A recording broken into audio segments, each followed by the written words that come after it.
The things I think while I lie awake and contemplate tonight are wearing me out. Well, maybe tomorrow the world will wake and get it right, but I have my doubts.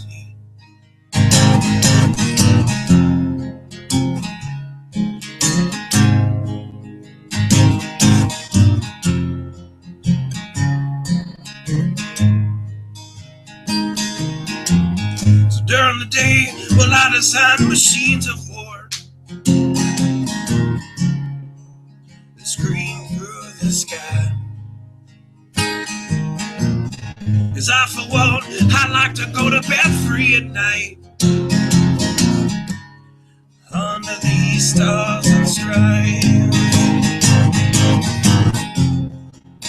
And I have my doubt that we're coming down. Yes, I have my doubts. And I have my doubts that we'll make it back out. Yes, I have my doubts.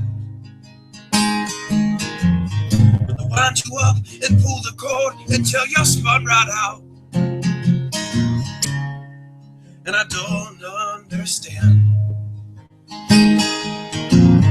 Roll the dice, then raise the price to feed the machine's mouth. Call it the progress of man. And I have my doubt that we're coming out.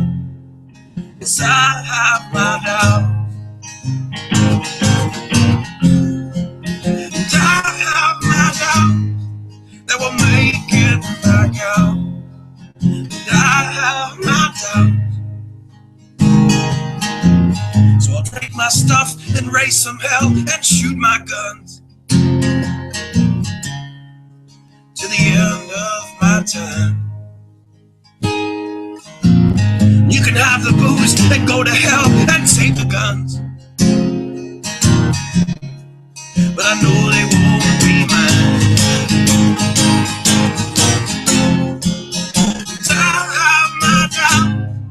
That we're coming out. Yes, I have my doubts. And I have my doubts that we'll make it back out. Yes, I have my doubts.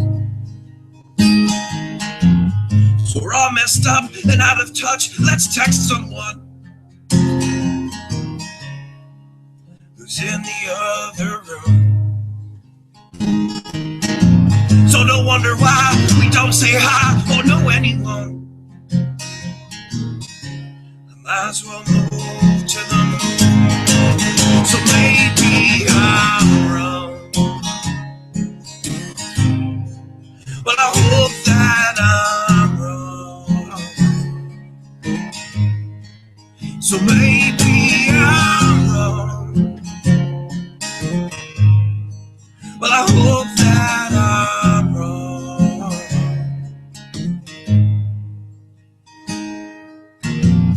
The things I think while I lie awake and contemplate tonight are wearing me out.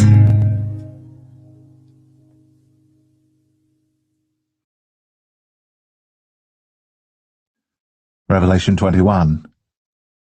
And I saw a new heaven and a new earth, for the first heaven and the first earth were passed away, and there was no more sea. And I, John, saw the holy city, New Jerusalem, coming down from God out of heaven, prepared as a bride, adorned for her husband. And I heard a great voice out of heaven saying, Behold, the tabernacle of God is with men, and he will dwell with them, and they shall be his people. And God himself shall be with them, and be their God. And God shall wipe away all tears from their eyes, and there shall be no more death, neither sorrow, nor crying, neither shall there be any more pain, for the former things are passed away. And he that sat upon the throne said, Behold, I make all things new. And he said unto me, Write, for these words are true and faithful. And he said unto me, It is done. I am Alpha and Omega, the beginning and the end. I will give unto him that is athirst of the fountain of the water of life freely. He that overcometh shall inherit all things, and I will be his God, and he shall be my son. But the fearful, and unbelieving, and the abominable, and murderers, and whoremongers, and sorcerers, and idolaters, and all liars, shall have their part in the lake which burneth with fire and brimstone, which is the second death. And came unto me one of the seven angels which had the seven vials full of the seven last plagues, and talked with me, saying, Come hither, I will show thee the bride, the Lamb's wife. And he carried me away in the spirit to a great and high mountain, and showed me that great city, the holy Jerusalem, descending out of heaven from God, having the glory of God.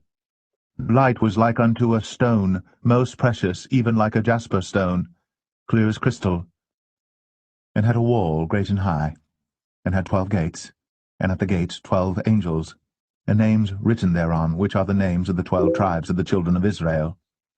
On the east 3 gates, on the north 3 gates, on the south 3 gates, and on the west 3 gates.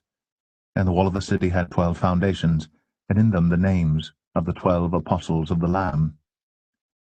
He that talked with me had a golden reed to measure the city, and the gates thereof, and the wall thereof. And the city lieth foursquare, and the length is as large as the breadth.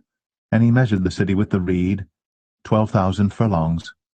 The length and the breadth and the height of it are equal. And he measured the wall thereof, 144 cubits, according to the measure of a man, that is, of the angel. And the building of the wall of it was of jasper, and the city was pure gold, like unto clear glass. And the foundations of the wall of the city were garnished with all manner of precious stones. The first foundation was jasper, the second sapphire, the third a chalcedony, the fourth an emerald, the fifth sardonyx, the sixth sardius, the seventh chrysolite, the eighth beryl, the ninth a topaz, the 10th a chrysoprasus, the 11th a jacinth, the 12th an amethyst. And the 12 gates were 12 pearls.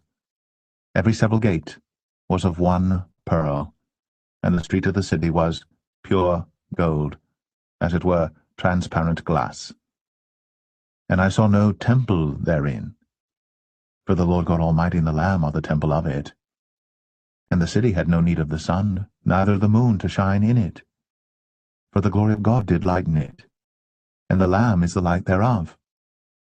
And the nations of them which are saved shall walk in the light of it, and the kings of the earth do bring their glory and honour into it. And the gates of it shall not be shut at all by day, for there shall be no night there. And they shall bring the glory and honour of the nations into it. And there shall in no wise enter into it anything that defileth, neither whatsoever worketh abomination, or maketh a lie, but they which are written in the Lamb's book of life.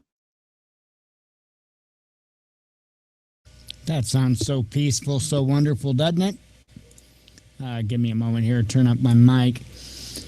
It is February 6, 2015. I'm Mike Callahan, your host. Welcome to the Watchman News. Wow. That was kind of a long chapter, but an important one. Very important one. Man, does that sound like a good life. I'd like to go there. Just hope I could become worthy enough to go there. So I've got some news for you tonight, and the second half of the show, you can call me a cheater if you'd like. On our Facebook page, I made a post of a video that was done by a gentleman that I follow, goes by JSnip4. He normally talks about economic news, and he's going to talk about what would happen during a collapse, and it's so good. I thought I would play the video, but that will be in the second part of the show. I do got a little bit of news to cover for you for the first part of the show. And again, I'd ask everybody to please like, subscribe, share, join the Facebook page, say a prayer for myself and my boys and Jennifer and for everybody else that's going through trials on this earth right now. So, without really any further ado, let's go ahead and get suspicious observers out of the way and news in 2 minutes, get that covered, and I'll get on with the news that I have for you, which is pretty interesting stuff, to be honest, and it kind of correlates with things that I have been talking about. The news articles that just came out today, it's kind of... I don't like to use the word coincidental. I really don't, but it's quite interesting that these news articles came out today in light of the recent stories that I've been talking about and things going on in the world. So let's go ahead and get suspicious observers out of the way first, and here you go. Good morning, folks. Please stay tuned until the end for a quick January recap and upcoming events. The sun decided to take the day off. Very calm. The primary watch for today concerns the massive plasma filament coming in. Over 24 hours, we've seen 2 electric surges through the filament, and it is entering Earth-directed positions soon. This one may erupt. Beyond the potential for filament eruptions, we're still looking at calm solar flare readings. In the sunspots, the departing group is fading fast, while we've got the incoming groups to the left. This one is at the head of the filament and has delta potential where the magnetism interacts there. And despite the lack of major complexity up north, maybe have a bit at the back of it, it still gave us the closest thing we had to an actual eruption on our star in the last day. Nothing appears to have exited the corona, however. 3 days of solar wind show the decline of plasma speed in yellow, but a rebound from nearly empty streams to one of above average density. Our shield felt that nudge and almost tripped over its own 2 feet there, calming now. Top quakes of the day were in the Indian Ocean and West Pacific. We also still have that swarm in Alaska, never broke into higher magnitude. Top articles today start with Ceres. Dawn is about ready to enter orbit, and the photos are coming back fantastic. Also, on the heel of last year's revelation that no climate model had ever considered underwater volcanoes, it appears that omission is part of the blunder that led to poor temperature predictions for almost 20 years. Got a cyclone developing off the southeast coast of Africa. The low strengthened with heavy rain potential over the last 2 days and is already making a bit of a mess in the area. In the west, we still have atmospheric river potential at the west coast with lows lined up inland just waiting to capture and carry that moisture back east. We've got major flood concerns where the storms crest the west and snow potential for days on end to the right. In Europe, we see an undefined moisture flow heading atop northern regions while a strong low begins churning up in the south. That's exactly what satellites show happening north and south tonight. Weather shares from Italy would be nice. Meanwhile, it'll be a much lighter day down under, with only the monsoon zones taking some remaining moisture in that area overnight. Folks, it was a good first month of 2015. We had successful earthquake watches, discussed things from space weather and Earth spots to geoengineering, GMOs, and cosmic rays. We were able to identify solar uptick signals days before they got underway. Over at suspiciousobservers.org, the new changes appear to be being well received. The new Deeper Look series is at 12 episodes of quick hit information on important topics, 10 in January, 2 so far in February. We've also uploaded nearly 5 hours of audio files over at the Fly on the Wall section.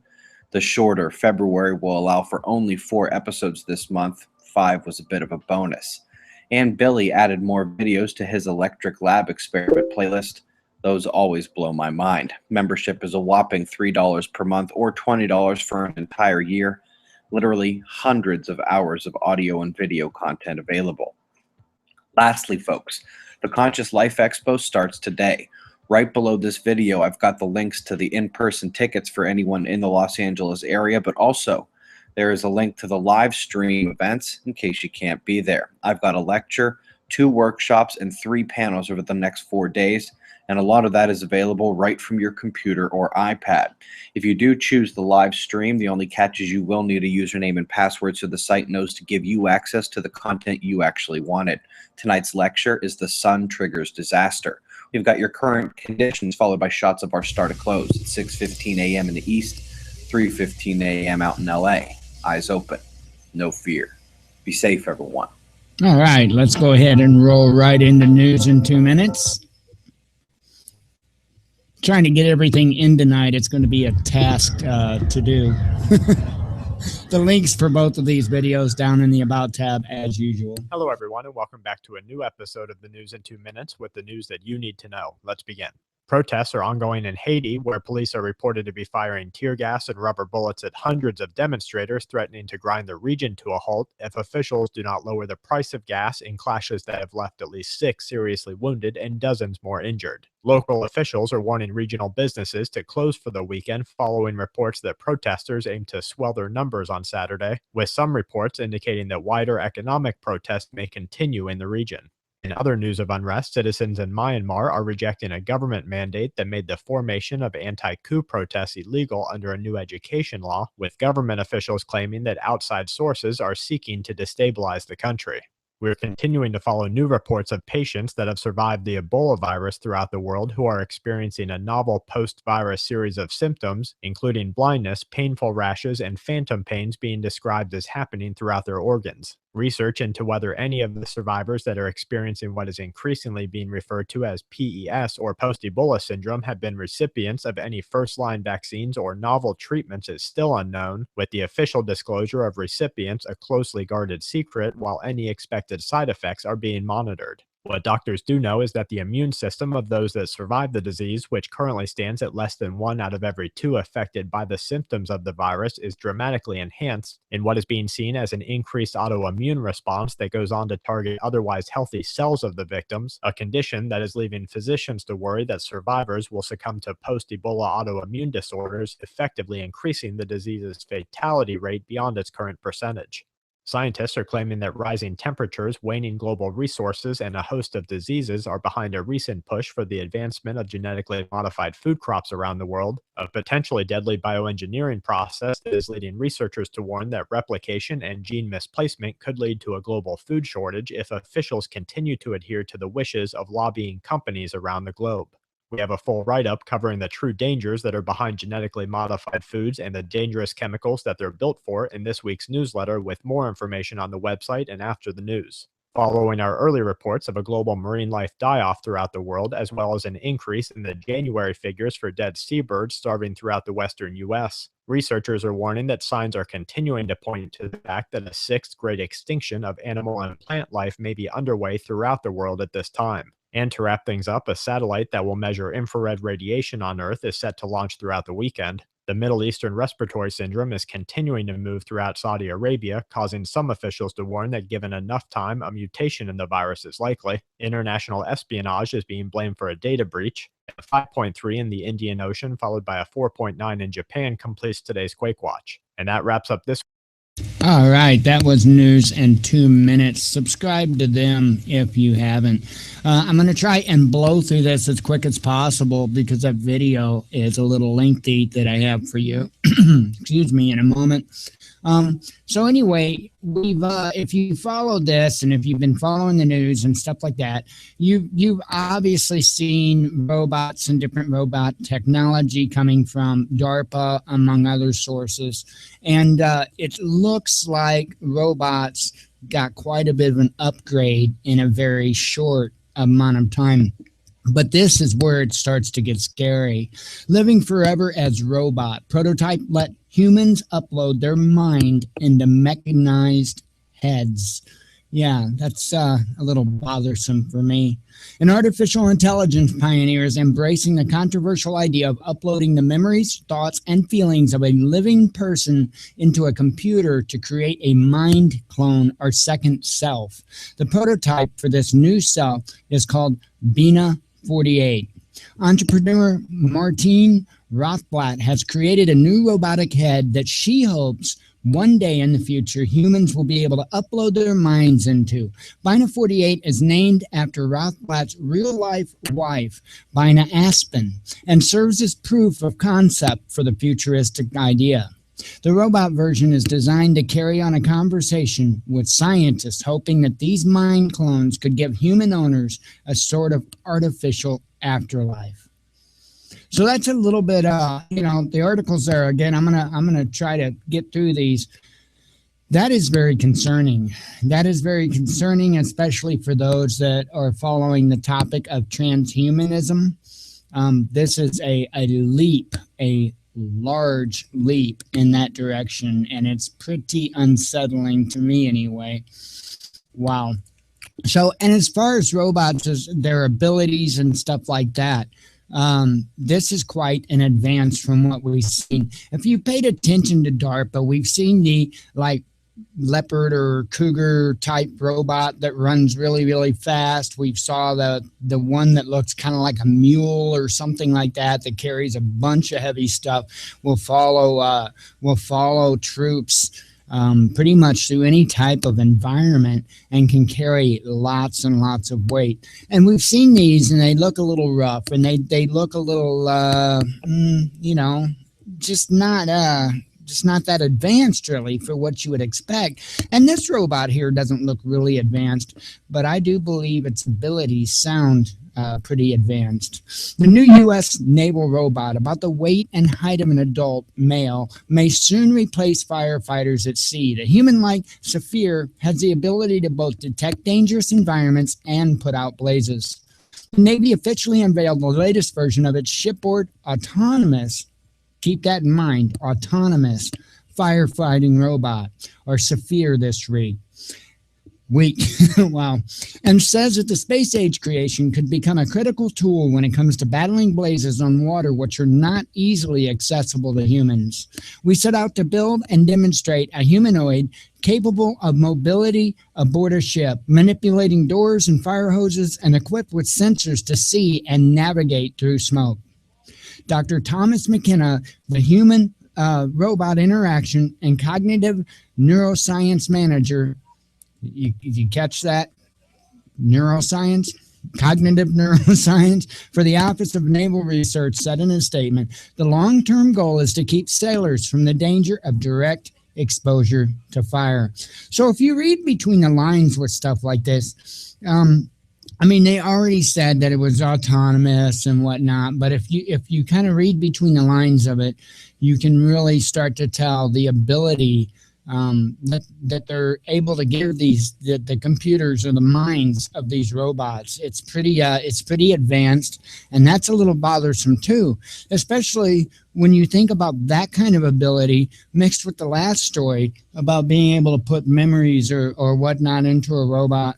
It's, again, huge steps towards transhumanism. Even being able to navigate, or not necessarily navigate, but be able to carry fire hoses and do things like that. And of course, it's obviously a biped. It's not got tracks or wheels or anything like that. It's obviously got feet and legs, and huge advances towards to the robot technology. And I love robot stuff. I think robot stuff is pretty cool, but at the same time, getting too far advanced gets a little concerning. So let's go ahead and real quick get started with the other stories.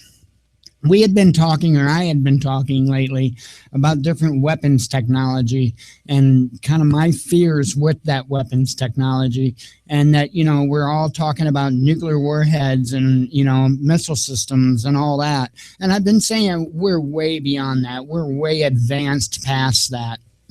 And so I've got a couple articles. They're linked down in the About tab.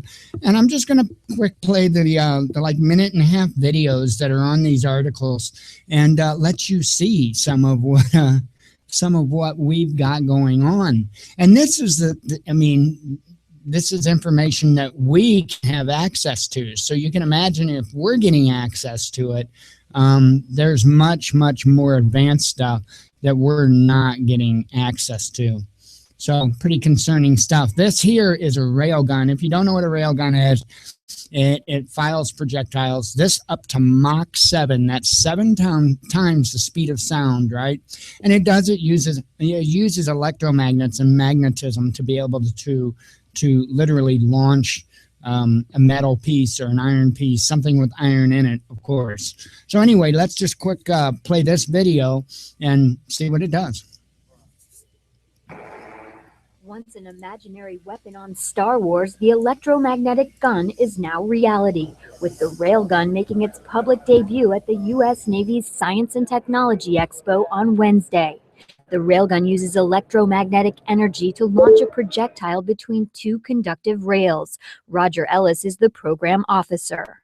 It's amazing to think about the science and technology we've developed, that we can be able to concentrate that much electrical energy, create a magnetic force in an area about this big, and accelerate something to Mach 7 within 10 milliseconds. The Railgun fires a projectile faster, farther, and with greater impact than a gun that uses gunpowder. Where a 5-inch conventional gun can send a projectile 13 nautical miles, the Navy says the Railgun can send it 110 nautical miles. Chief of Naval Research Rear Admiral Matt Winter said he expects the Railgun will be on Navy warships in the next decade. It's like a flux capacitor, right? You're sitting there thinking about these next generation and futuristic ideas, and we've got scientists who have designed these, and it's coming to life. Sea trials begin in 2016, made possible since researchers reduced the amount of space the gun needs. We've shrunk that power tremendously to the point where it's at sizes that you can reasonably put on a Navy platform. The Navy says the Railgun will be tested on board a joint high-speed vessel. Okay, so you get an idea of a railgun and its abilities, and they're even announcing that from like land to land or whatnot, you know, that they can make it over 100 miles with that relatively small gun. Now, I remember checking into railgun technology years ago, and you would see this huge device. I mean, it would be going down this big steep hillside, and it was just absolutely enormous. They've got it compacted down to that small device now.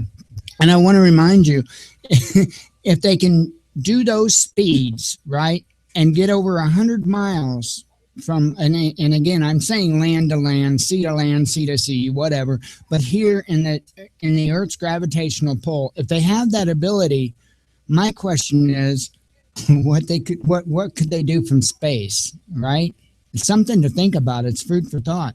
Now, that was an article that I just seen come out today, and when reading that article, I ran into this article, and it's from a year ago. So actually it's not quite a year ago. Okay, a couple months ago.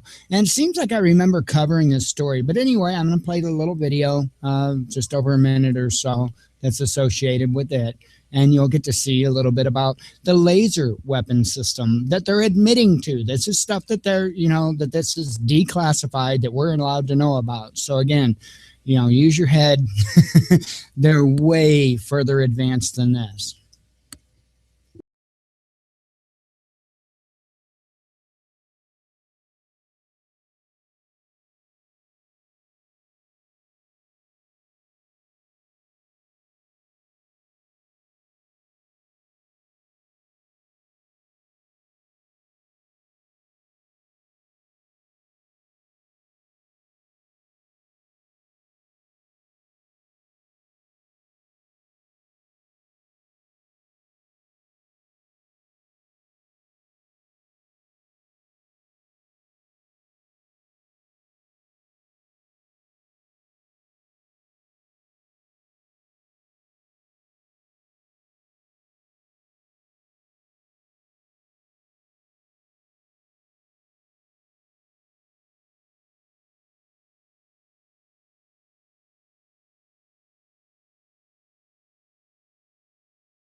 Pretty amazing stuff, huh?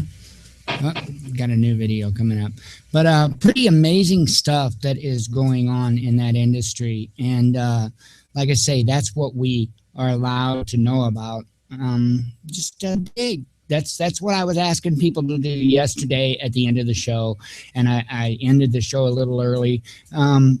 I didn't really know if anybody would take the time to do it, but you did for the information, and it is amazing what you'll find in a short amount of time and with just minor Google searches. So, and you can learn more about these weapon systems by either clicking on the links or, again, doing Google, whatever you like to use.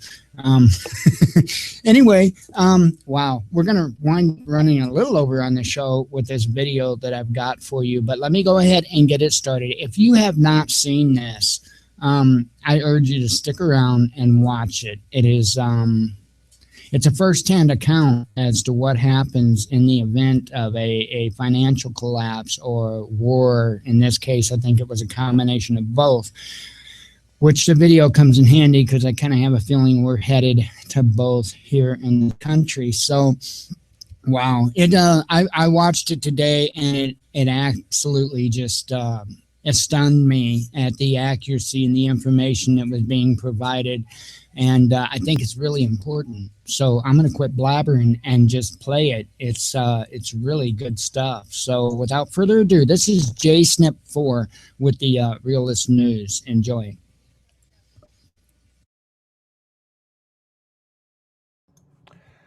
All right, time to get real here for a second, as if I'm not always trying to be real. This is one of those firsthand stories I'm going to read you. Not from me, but from someone who lived it. And it opened my eyes to a couple things I didn't think about myself. You know, when you think in a prepper mindset, the crap hits the fan, what would I do? What would I have? You know, this guy answers it all. From Bosnia, between 1992 and 95. They had a big civil war and crap happened in the city. It was literally crap hit the fan, collapse, like, you know, worst case scenario for those people. And I'm going to read you. This is important because this could happen anywhere. And I guarantee, even though you haven't heard about it, there's people that have been dealing with the crap in Greece for a long time, the last several years, austerity measures, people trying to survive, who probably can relate to some of this. Not as bad as what you're going to hear. But this is just so interesting. I read this and I'm like, man, I've got to put something together for you guys to just let you know the possibility of how bad things could get. Not that I'm going to say I know they'll get that bad, but this did happen, and it easily could happen again. I am from Bosnia. Between 92 and 95, it was hell. For 1 year, I lived and survived in a city with 6,000 people without water, electricity, gasoline, medical help, civil defense, distribution service, any kind of traditional service or centralized rule. Money soon became worthless. We returned to an exchange, as in trading. For a tin can of Tushonka, think Soviet Spam, you could have a woman. For a can of Spam, and you know what he means by have a woman, arms, ammunition, candles, lighters, antibiotics, gasoline, batteries, and food. We fought for these things like animals. I'll say it again. Arms, as in weapons, guns, ammunition, candles, lighters, antibiotics, gasoline, batteries, and of course, food. We fought for these things like animals. In these situations, it all changes. Normal men become monsters. Strength was in numbers. For a man living alone, getting killed and robbed would be just a matter of time, even if he was armed. You can't do it alone. The following is my experience. Our city was blockaded by the army, and for 1 year, life in the city turned into total crap. We had no army, no police. We only had armed groups, those protecting their homes and families. When it all started, some of us were better prepared, but most of the neighbors' families had enough food only for a few days. Some had pistols, a few had AK-47s or shotguns. After a month or two, gangs started operating, destroying everything. Hospitals, for example, turned into slaughterhouses. There was no more police. About 80% of the hospital staff were gone. I got lucky. My family at the time was fairly large, 15 people in a large house, 6 pistols, and 3 AKs. And we survived, well, most of us at least. The Americans dropped MREs, or meals ready to eat, every 10 days to help blockaded cities. This was never enough. Some, very few, had gardens. It took 3 months for the first rumors to spread of men dying from hunger and cold. We removed all the doors, the window frames from abandoned houses, ripped up the floors, and burned the furniture for heat. Many died from diseases, especially from the water. 2 from my own family, by the way. We drank mostly rainwater, ate pigeons, and even rats. Money soon became worthless. We returned to an exchange. For a tin can of that Soviet spam, you could have a woman. It is hard to speak of, but it is true. Most of the women who sold themselves were desperate mothers. You will do anything to feed yourself and especially your children. Most of these women he is speaking of, women, were desperate mothers. Arms, ammunition, candles, lighters, antibiotics, gasoline, batteries, and food. We fought for these things like animals. In these situations, it all changes. Men become monsters. It was disgusting. Strength was in numbers. A man living alone, getting killed and robbed would be just a matter of time, even if he was armed. Today, me and my family are well prepared. I am well armed. I have experience. It does not matter what will happen. An earthquake, a war, a tsunami, aliens, terrorists, economic collapse, uprising. The most important part is that something will happen. Here's my experience. You can take it on your own. Don't stay apart from your family. Prepare together. Choose reliable friends. Number 1, how to move safely in a city. The city was divided into communities along streets. Our street, 15 to 20 homes, had patrols. 5 armed men every week to watch for gangs and for our enemies. All the exchanges between people occurred in the street. About 5 kilometers away was an entire street just for trading, all well organized, but going there was too dangerous because of the snipers. You could also get robbed by bandits. I only went there twice when I really needed something rare, like a list of medicine, such as antibiotics, or the French original of the texts. I don't know what that means. Nobody used automobiles in the city. The streets were blocked by wreckage and by abandoned cars. Gasoline was very expensive. If one needed to go somewhere, that was done at night. Never travel alone or in groups that were too big. Always 2 to 3 men. All armed, travel swift, in the shadows, cross streets through the ruins, not along open streets. There were many gangs, 10 to 15 men strong, some as large as even 50. But there were also many normal men like you and me, fathers, grandfathers who killed and robbed. So, normal men like you and me is what he's saying, killed and robbed. There were no good and bad men. Most were in the middle and ready for the worst. Again, survival situation, all that goes out the window. Number 2, what about wood? Your home city is surrounded by woods. Why did you burn doors and furniture? There were not that many woods around the city. It was very beautiful. Restaurants, cinemas, schools, even an airport. Every tree in the city and in the city park was cut down for fuel in the first 2 months alone. Without electricity for cooking and heat, we burned anything that burned. Furniture, doors, flooring. That wood burned swiftly. We had no suburbs or suburban farms. The enemy was in the suburbs. We were surrounded. Even in the city, you never knew who the enemy was at any given point. Number 3, what knowledge was useful to you during that period? To imagine the situation a bit better, You should know it was practically a return to the Stone Age. You know, as I read that, I think of an old WebBot thing that talked about a while back. This data set was keep reporting humanity taking, what was the wording? Going back in age. Basically, where we are now, we go back in age. When this bunch of stuff happens here on the world, I guess. So that's interesting. But for example, I had a container of cooking gas, but I did not use it for heat. That would be too expensive. I attached a nozzle to it. I made myself and used it to fill lighters. Lighters were precious. If a man brought an empty lighter, I would fill it, and he would give me a tin of food or a candle. I was a paramedic. In these conditions, my knowledge was my wealth. Be curious and skilled. In these conditions, the ability to fix things is more valuable than gold. Items and supplies will inevitably run out, but your skills will keep you fed.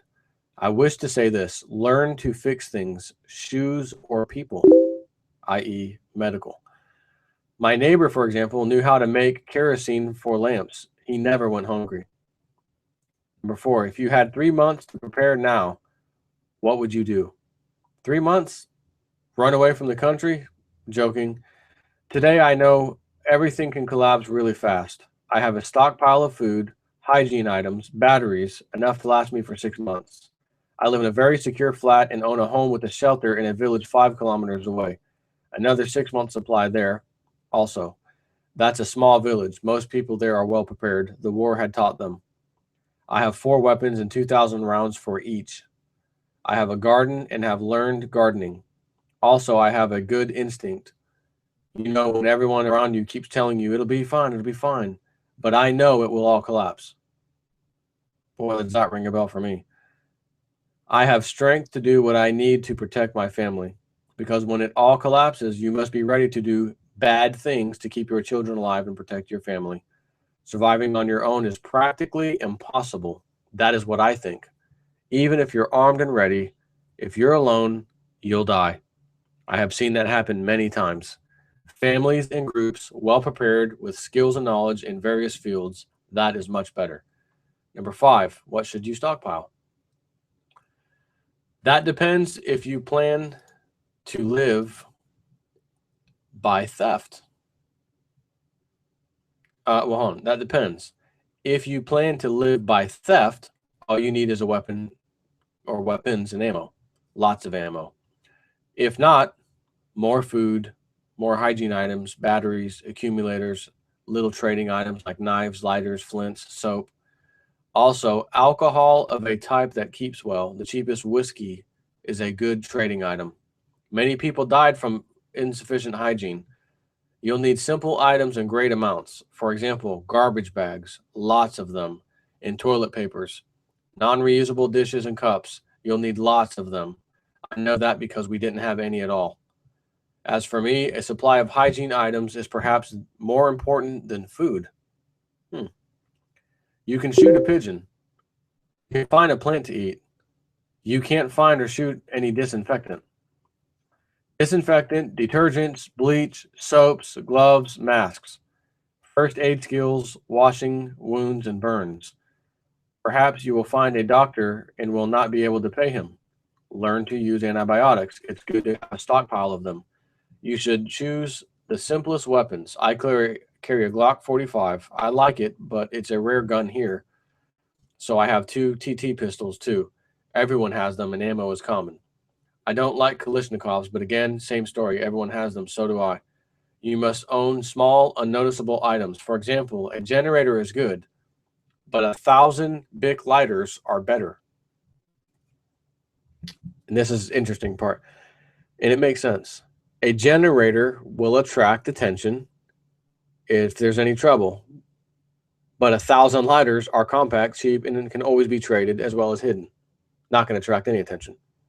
But if you hear a generator running after 2 months of hell, you know someone's got some stuff over there, right? That's why you'd want to just blend in with the rest of people around you, best as you could. You must own small unnoticeable items. 1,000 big ladders are great. They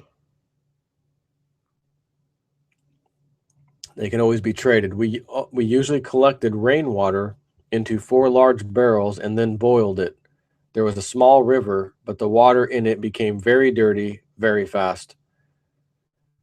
It's also important to have containers for water, barrels, and buckets. Number 6, were gold and silver useful? Yes. I personally traded all the gold in the house for ammunition. Sometimes we got our hands on money, dollars, Deutschmarks. We bought some things for them, but this was rare and prices were astronomical. For example, a can of beans cost $30 to $40. The local money quickly became worthless. Everything we needed, we traded for through barter. Number 7, was salt expensive? Yes, but coffee and cigarettes were even more expensive. I had lots of alcohol and traded it without problems. Alcohol consumption grew over 10 times, 1,000%, as compared to peacetime. Perhaps today, it's more useful to keep a stock of cigarettes, lighters, and batteries. They take up less space. At this time, I was not a survivalist. We had no time to prepare. Several days before the crap hit the fan, the politicians kept repeating over the TV that everything was going according to plan. There's no reason to be concerned. When the sky fell on our heads, we took what we could. Number 8, was it difficult to purchase firearms? What did you trade for firearms and ammunition? After the war, we had guns in every house. The police confiscated lots of guns at the beginning of the war, but most of them we hid. Now I have one legal gun that I have a license for. Under the law, that's called a temporary collection. If there is unrest, the government will seize all the registered guns. Never forget that, he says. You know, there are many people who have one legal gun, but also illegal guns if that one gets seized. That way they've got a backup supply. That's what he says. If you have good trade goods, you might be able to get a gun in a tough situation. But remember, the most difficult time is the first few days, and perhaps you won't have enough time to find a weapon to protect your family. To be disarmed in a time of chaos and panic is a bad idea. In my case, there was a man who needed a car battery for his radio. He had shotguns. I traded the accumulator for both of them. Sometimes I traded ammunition for food, and a few weeks later, traded food for ammunition. Never did the trade at home. Never in great amounts. So never go to your house and do it. Go meet somewhere else and don't bring a lot with you. Just do a few at a time in case you get jacked or whatever. Few people knew how much and what I kept at home. The most important thing is to keep as many things as possible in terms of space and money. Eventually, you'll understand what is more valuable. Correction. I'll always value weapons and ammunition the most. Second, maybe gas masks and filters. Number 9, what about security? Our defenses were very primitive. Again, we weren't ready, and we used what we could. The windows were shattered, and the roofs in horrible state after the bombings.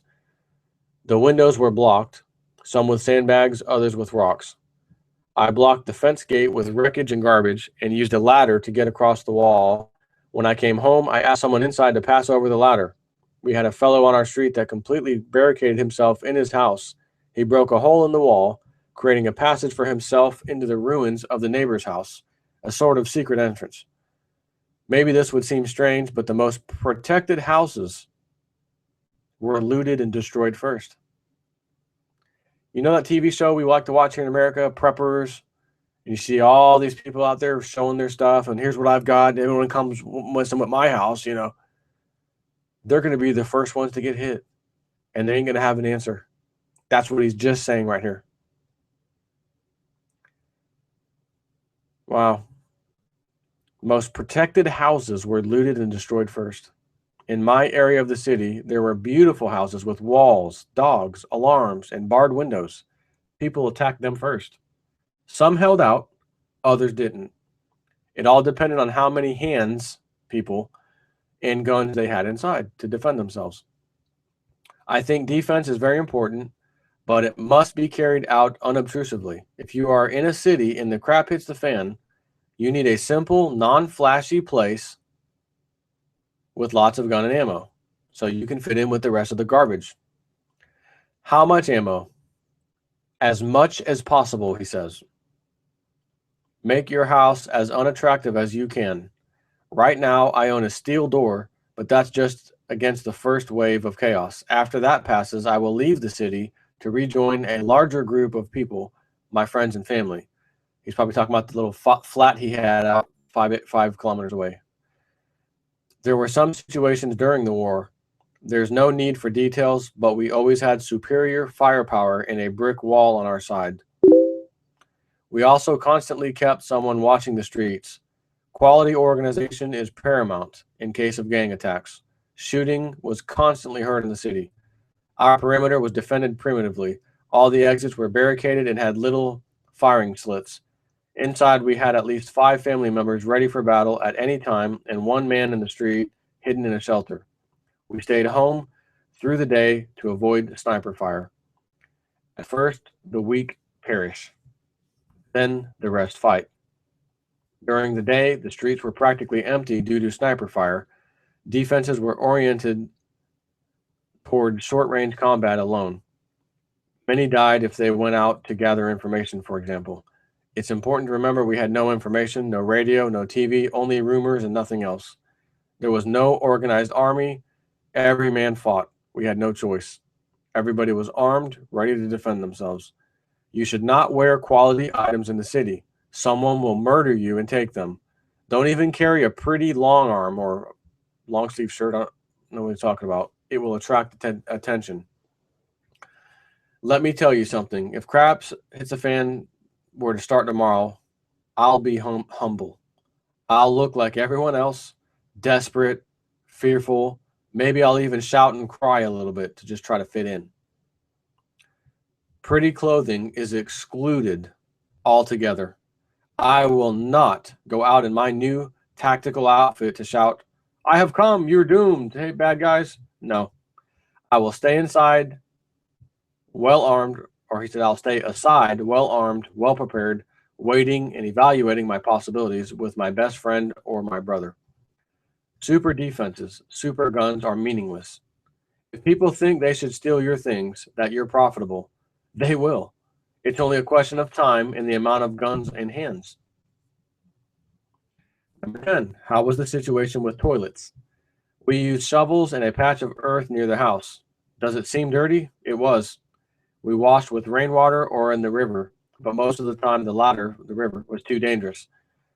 We had no toilet paper, and if we had any, I would have traded it anyways. It was a dirty business. Let me give you a piece of advice. You need guns and ammo first, and second, anything else, or everything else. Literally, everything. All depends on space and money you have. If you forget something, there will always be someone to trade with for it. But if you forget weapons and ammo, there will be no access to trading for you. I don't think big families are extra mouths. Big families means both more guns and strength, and from there, everyone prepares on his own. Number 11, how did people treat the sick and injured? Most injuries were from gunfire. Without a specialist and without equipment, if an injured man found a doctor somewhere, he had about a 30% chance to survive. It ain't in the movies. People died. Many died from infections of superficial wounds. I had antibiotics for 3 to 4 uses for the family, of course. People died foolishly quite often.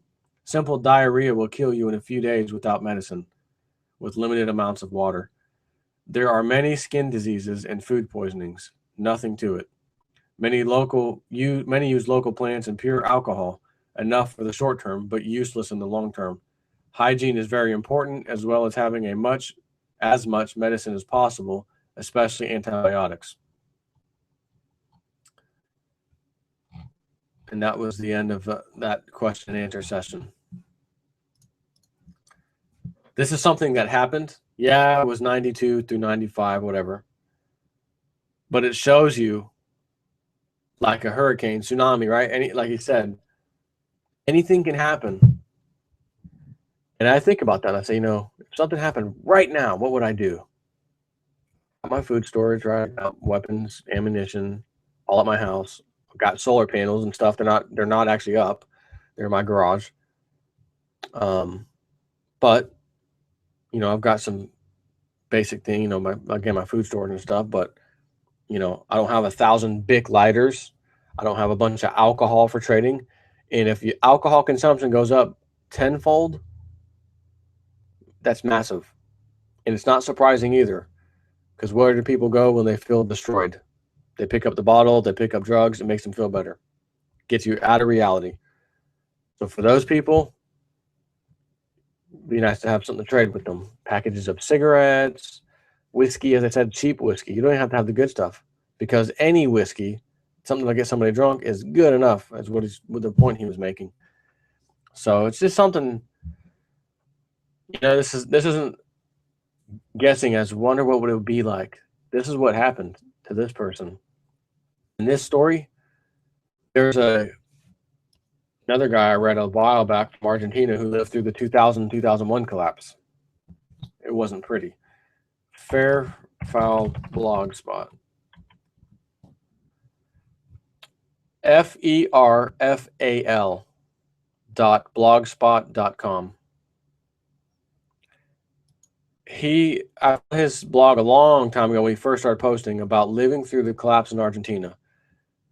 And strikingly, it was quite similar. I swear to you, it was quite similar to what I just read you. This is in Argentina, and we're talking about Bosnia. Two completely different cultures, right? Two completely different countries for sure. And yet, I remember everything this guy, Fairfall, which is, that's not his name, but talked about. Surviving in Argentina. That's the name of it. So life in Argentina after the 2001 crisis. And he's posted a lot about survival equipment, lights, just things.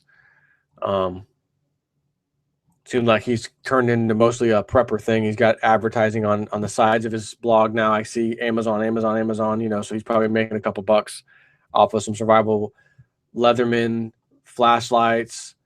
You know, I can see all this stuff, little portable generator. But I don't remember where the beginning. Well, hold on. What's this? What really happened? What really happened during the Argentine economic collapse? You were way ahead of the curve in what you perceived in the coming collapse of Argentina. I just read this and you come to mind. I thought I would share the article.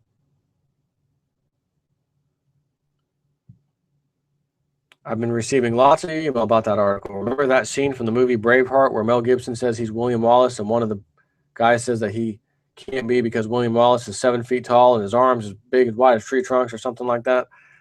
This is what reminds me of that. I'm sure the person that wrote it didn't mean anything by it, but there are several inaccuracies that I'd like to address. Whatever. Anyone doing battle with police?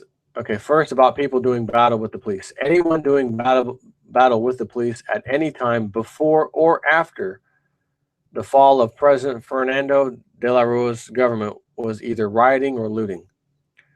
The original Cacerolazo, whatever, of December 19th in Plaza de Mayo was a peaceful demonstration against a president that had lost touch with reality, but that had nothing to do with those destroying private property and looting.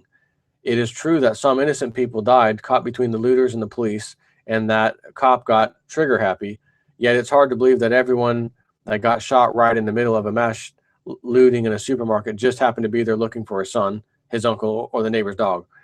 If you're in the middle of a violent looting and cops trying to stop it, you know, bad things can happen to you.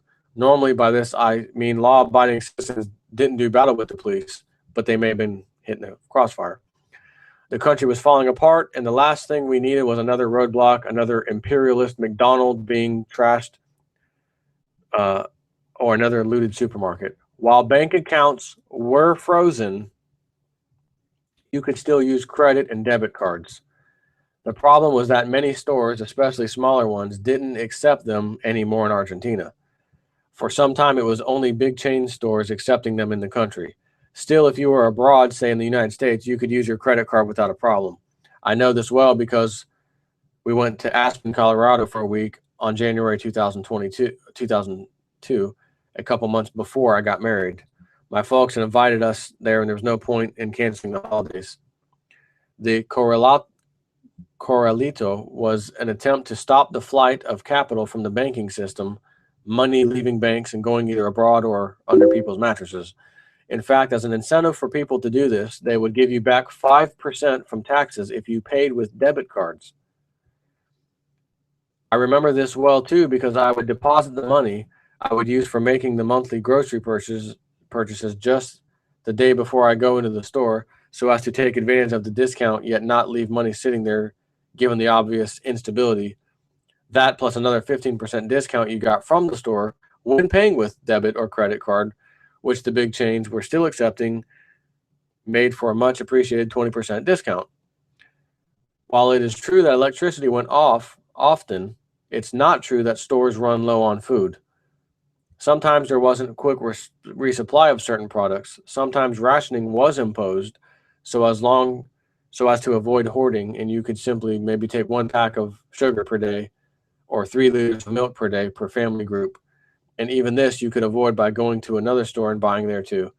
But other than the supermarket itself being closed because of recent looting, as long as you had the money, cash or money in the bank, for some of the big stores that accepted credit cards, you could buy as much food as you wanted. Don't get me wrong, people did starve to death, and they still do. But because they can't afford the food, not because there isn't any. Where was that a John Teeter sentence? Where did I hear that before? Starving not because, or is that a webbot? Starving not because they can't afford the food. People did starve to death, and they still do, but because they can't afford the food, not because there isn't any. Gold and Silver would help you on that one, because he did talk, not right here maybe, but when I originally read his first article a long time ago, he talked about the very powerful importance of gold and silver, even jewelry. Get your hands on it is what he said. And gun ammo was critical as well. An important point, food never became a medium of exchange. This simply never happened. This I want to clarify because if not, people may be led to believe that it could be a possible scenario. At least during the economic collapse that took place in Argentina, I can assure you that food never replaced currency. The closest to that was coupons used in some of the various barter clubs, which did become popular but never did replace the local defaulted peso, even less a much sought-after shiny US dollar bill. Even gold, which became sought after for selling in some of the We Buy Gold stores that sprouted everywhere within days, even then it didn't become an alternative currency used by the people. Right. Like I have always said, we're not going to be running around with silver coins trading each other. I'm going to go to the grocery store with 5 silver coins today and buy, a bunch of groceries. You take the silver that is extremely skyrocketed in price, sell it for the We Buy Gold places, get the cash, then go to the grocery store with a mountain full of cash. People did accept the local currency, the peso, but they would do so at whatever exchange rate it had that day with the US dollar. So within days, the peso had devalued to 1/3 of its value. Still, in spite of that, if you had the cash and enough of it, you bought as much food, gas, or any other goods and services you wanted. About leaving the country with cash, back in those days, it wasn't nearly as hard as it is now.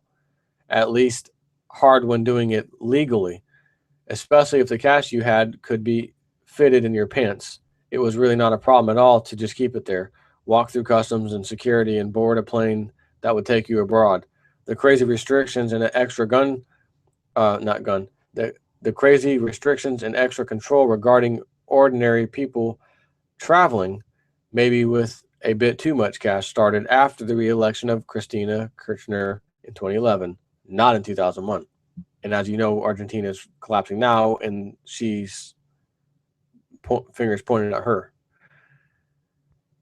So this is a fairly recent, as in last year, 2013. I remember reading his blog years ago. Again, I'd spend another half hour or more if I found the original post and read it. It's I mean, he was up eating. I remember him up on the second story eating a hamburger, looking down at the massive looting and rioting and fighting right under the streets before him as he's like upstairs eating a hamburger, thinking the biggest thing that came to his mind was how shocked he was, because you see that kind of activity and you think these bad guys, looters, come on guys, don't be like that, right? These are scumbags. And he says, and I'm sitting down there watching businessmen in their full suits and ties and attire down there doing that crap, looting and taking as much as they could. Normal people become looters, do anything to survive. That was the point. And he said that he was shocked when he saw these people in business suits joining the looters, doing the same thing they were doing in their clothes, flipping out. He prepared because he saw the writing on the wall or something. I forgot what his whole story was, but I'll stop for there. This is just one of those things, man. You need to keep this in the back of your mind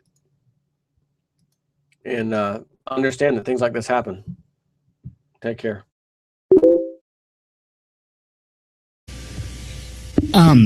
That was a very interesting thing. Yeah. And I even paid close attention to it the second time too. So there's a lot of good information in there. I ran over a little bit, obviously. That's what I've got for you. May God bless you. May He walk with you. Always be one with your spirit. I love you all. Have a great weekend, and I will see you Monday. If anything pops up this weekend, I'll be sure to do an update. Have a good one.